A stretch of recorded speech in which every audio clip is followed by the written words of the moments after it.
Hello guys, pag-usapan lang natin si Kyla Estrada at Catherine Bernardo. Ayon kasi sa bali-balita, lagot na Kyla Estrada at Catherine Bernardo in one frame. Grabe ba? Kaya nga naman kasi napapag-usapan sina Catherine Bernardo at Kyla Estrada dahil kay Daniel Padilla. Na alam nyo naman siguro, napapag-usapan sa social media na magjowa na umano sina Daniel Padilla at Kyla Estrada.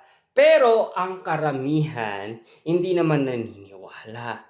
Kasi alam nila kung bakit nga naman kasi nagpakita umano sina Daniel Padilla at Kyla Estrada. Kasi daw may project. Yun kasi ang alam ng iba.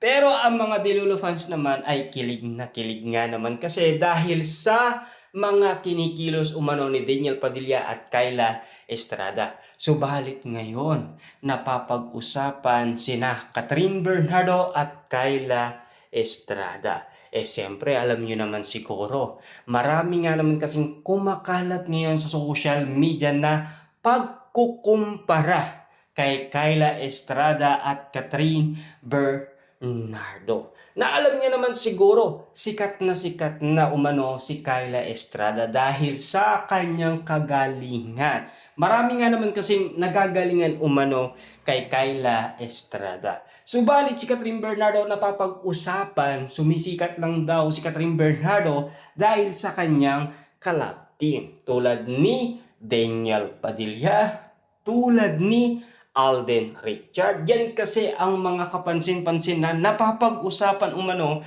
sa social media. Ayon umano sa mga sausawerang kapitbahay at mga marites ayon sa kanilang kwento. Kasi yun kasi ang napapansin nila. Or dahil ba nalilink umano si Catherine Bernardo kay Mayor Mark Alcala. At marami nga naman kasing nagsasabi lagi daw available si Mayor Mark Alcala para lagi niyang makasama.